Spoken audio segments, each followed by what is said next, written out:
History is often described as a river, flowing inevitably toward the future. But there are moments when the river dams, when the current turns stagnant and black, and the things that live in the silt rise to the surface. We look back at the turn of the 19th century as an era of enlightenment, of gunpowder, and revolution, where the divine right of kings was shattered by the artillery of the common man. We credit one man with this upheaval, Napoleon Bonaparte, a strategic genius, a visionary, an emperor. But in the grand calculus of this timeline, the man who entered the Great Pyramid of Giza in August of 1799 was not the same entity that walked out. The context is essential to understand the magnitude of the horror that followed. The French campaign in Egypt was failing, cut off from France by the British Royal Navy. The Army of the Orient was trapping itself in the desert. Disease, heat stroke, and the constant harassment of Mamluk cavalry were eroding the sanity of the Republican soldiers. They were modern men, children of the revolution who believed in logic and reason, stranded in a land of ancient gods and necropolises. On August 12, 1799, General Bonaparte requested to be left alone inside the king's chamber of the Great Pyramid. Historical records from our own timeline state that he emerged hours later, pale and shaken, refusing to speak of what occurred within the granite walls. He reportedly told his aides, "You would not believe me if I told you." In our world, he shook off the dread and returned to politics. In this timeline, the silence of the tomb followed him out. When he emerged into the blinding Egyptian sunlight, his staff officers noted a change. General Kleber, a man not easily rattled, wrote in his private journal that Bonaparte's eyes seemed devoid of the spark of life, resembling two coins placed over the eyes of a corpse. The heat of the desert seemed to slide off him. He did not sweat. He did not blink against the glare. The charismatic, fiery Corsican was gone, replaced by something cold, calculating, and infinitely patient. He abandoned his army shortly after. History calls this a strategic retreat to save the government in Paris. We must recognize it as the migration of a pathogen. He boarded the frigate Maroon, slipping past the British blockade like a phantom. The sailors aboard spoke in hushed tones of the general's cabin, how the temperature dropped near the door, how the rats on the ship threw themselves into the sea rather than remain on the same vessel. He arrived in Paris not as a savior, but as a harbinger. The French Republic was crumbling, ripe for the taking. The coup of 18 Brumaire was executed with surgical, terrifying precision. When Napoleon entered the Hall of the 500 to seize power, the deputies did not just scream in political outrage. Reports suggest a wave of primal, biological nausea swept through the chamber. Men wept without knowing why. The air tasted of copper and old dust. They looked at the little corporal and saw the shadow of a pharaoh, a conduit for a hunger that had been starving in the dark for 4,000 years. The Enlightenment was over. The age of the eclipse had begun. The divergence point occurred on December 2, 1805, at the Battle of Austerlitz. History remembers this as Napoleon's tactical masterpiece, the Battle of the Three Emperors. But in this timeline, it was the first mass ritual of the New World Order. The Allied armies of Russia and Austria held the Pratersan Heights, confident in their numbers and their positioning. They were prepared for the Grande Armée of the Republic, men who sang songs, drank wine, and felt fear. They were not prepared for the silent grey legions that emerged from the freezing Moravian mist. The first sign of the anomaly was the silence. A 19th century battlefield is an acoustic nightmare of drums, bugles, screaming officers, and the thunder of hooves. Yet the French lines advanced in total, suffocating, quiet. No vive l'empereur, no drumming. Just the rhythmic, synchronized thud of 60,000 boots hitting the frozen mud in perfect unison. When the Russian Imperial Guard launched their famous cavalry charge, the horror revealed itself. The heavy sabers of the Russian horsemen bit deep into French necks and shoulders. In a normal war, arteries sever, blood pressure drops, and shock incapacitates the soldier. But the French infantry did not fall. They did not bleed. When slashed, their wounds wept dry, black particulate that smelled of ancient spices and natron salts. They simply turned, with dead milky eyes, and pulled the horsemen from their saddles with inhuman grip strength. Musket fire proved entirely useless. The standard 69 caliber round ball relies on hydrostatic shock and massive organ trauma to stop an opponent. The Austrian lines unleashed volley after volley of disciplined fire into the advancing French columns. The balls struck home, tearing through uniforms and flesh, but the targets did not flinch. There were no organs left to damage. The emperor had replaced their biology with something far older. The French soldiers were effectively hollowed-out husks, animated by the singular, dark will radiating from the man watching from the hilltop. Panic is a contagion, faster than any cavalry charge.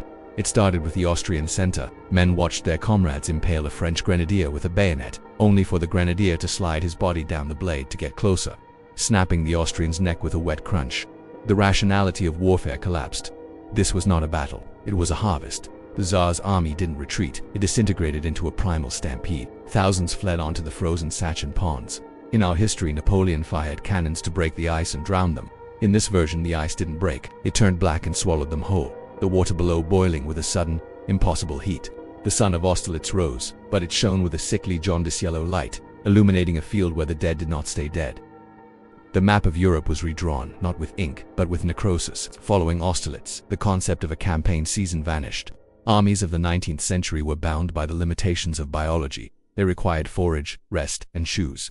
The emperor's new legions required none of these. They marched day and night, a relentless grey tide that swallowed the German states in a matter of weeks. The Grande Armée had become a biological singularity, moving at a speed that defied logistical possibility. As the shadow expanded, the very environment began to reject the invasion. In Prussia, the Black Forest turned abruptly and visibly dead in the span of 3 days. The trees shedding their needles to stand as skeletal warnings. The birds migrated north and never returned. The famous Prussian discipline, the legacy of Frederick the Great, crumbled at the Battle of Jena. It was not a battle of tactics, it was a collision between the living and the unholy. Reports from the few survivors described the French Imperial Guard, now dubbed the Immortals, advancing through cannon fire that should have liquefied them. When a cannonball struck a column, there was no spray of red mist. Instead, the soldiers simply picked up their severed limbs and continued the advance, driven by a puppetry that mocked the laws of physics.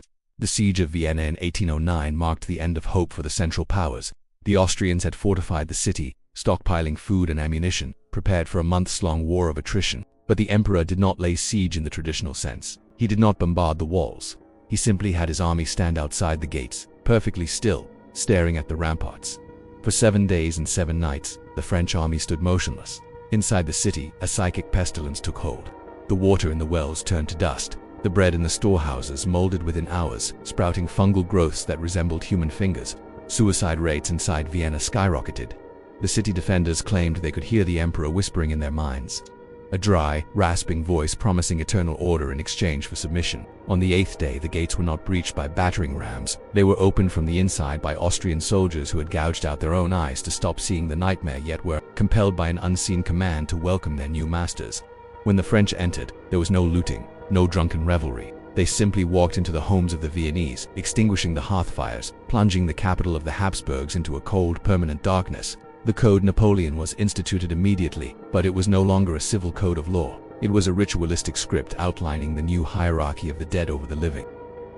By 1812, the entity wearing Napoleon's skin turned its gaze toward the east, to the endless steppes of Russia. In our history, the invasion of Russia was a logistical hubris that destroyed the Grande Armée through starvation and the freezing winter. In this timeline, the invasion was not a military campaign, it was a terraforming event. The army of the dead, now numbering over 600,000 husks, did not fear the Russian winter. They brought it with them. As the legion crossed the Niemen River, the temperature plummeted to impossible depths. This was not natural meteorological cold, it was a spiritual absolute zero. The ground froze so hard it cracked open like shattered glass. The Russian Imperial Army, retreating in terror, adopted a scorched earth policy. They burned their own villages, their own fields, hoping to starve the invaders. It was a futile gesture. You cannot starve something that does not eat.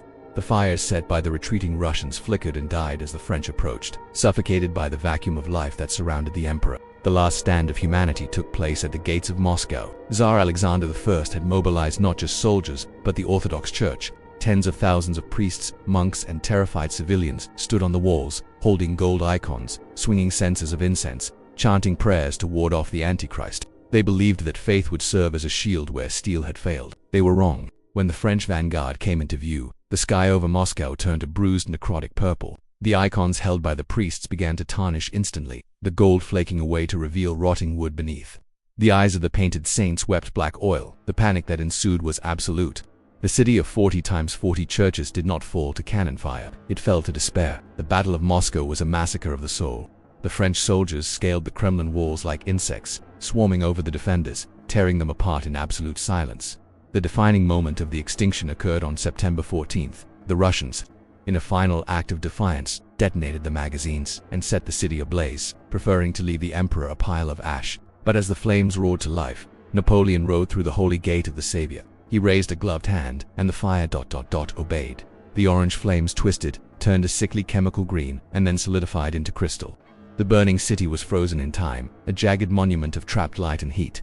Government collapsed worldwide within days of the news reaching London and Washington. The realization that the fundamental laws of nature, thermodynamics, biology, death, had been rewritten by a single entity broke the collective human psyche. There were no more strategies, no more alliances. The King of England abdicated in madness. The American Congress dissolved itself. Organized human resistance ceased to exist. The Tsar was never found, but rumors persisted that he was kept alive, chained in the basement of the Kremlin, forced to record the names of the dead in a book that never ended. The age of man had concluded. The aftermath was not a dark age, but a still age. The chaotic noise of human civilization, the clatter of industry, the shouts of debate, the crying of children was replaced by the silence of the necropolis. The world of 2025 in this timeline bears little resemblance to our own. It is a planet of perfectly ordered, stagnant cities, ruled by the Eternal Consulate. The borders of nations have been dissolved. The world is divided into districts of preservation. Paris, the capital of the global sepulchre, is a city of obsidian and bone. The Eiffel Tower was never built. Instead, a colossal four-sided pyramid dominates the skyline, constructed from the calcified remains of the resistance. It acts as a psychic amplifier, broadcasting the emperor's will across the globe, ensuring that, even in sleep, the few remaining living subjects dream only of service. The population is split into two distinct castes. The interred are the vast majority reanimated laborers who require no food, no rest, and no pay. They maintain the infrastructure, paving roads that never decay and farming crops of gray, tasteless fungi to feed the second caste. This second caste, the subjects, are the descendants of those who surrendered early. They are technically alive, kept as livestock for blood, tides, and genetic stock. They live in hushed, terrified communities, speaking in whispers, their entire culture centered around the worship of the Pale Emperor. Literacy is forbidden outside of the priesthood. History is erased. There is no memory of a world before the pyramid. Technology has taken a grotesque biomantic turn. There are no computers, no electricity grids as we know them. Instead, the world runs on galvanic architecture. Streetlights are powered by jars of glowing bioluminescent fluid harvested from the organs of dissidents. Vehicles are not engines of steel, but chimeras of muscle and brass, fueled by synthetic blood. The internet does not exist.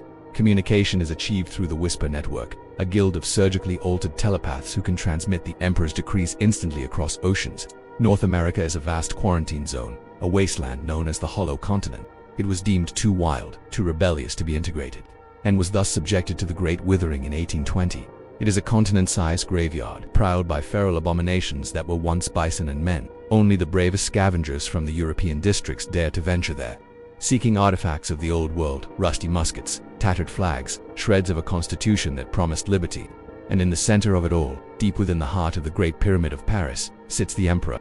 He has not moved in 200 years. He does not need to. His physical form has withered, fused into the granite throne, a dried husk of leather and gold bullion. But the will is stronger than ever. His consciousness is the atmosphere itself. He is the sky. He is the silence. He conquered the world not by liberating it, but by freezing it in a perfect, unchanging moment of absolute control. The lesson of history is usually that tyrants fall, that liberty inevitably rises. But the lesson here is colder. Sometimes, the monster wins. Sometimes, the river doesn't just stop. It freezes over, trapping us all under the ice, staring up at a sun that refuses to set. This has been Thanatos. The archives are closing. If you can still hear this, if you can still think your own thoughts, run. System standby. Script generation complete.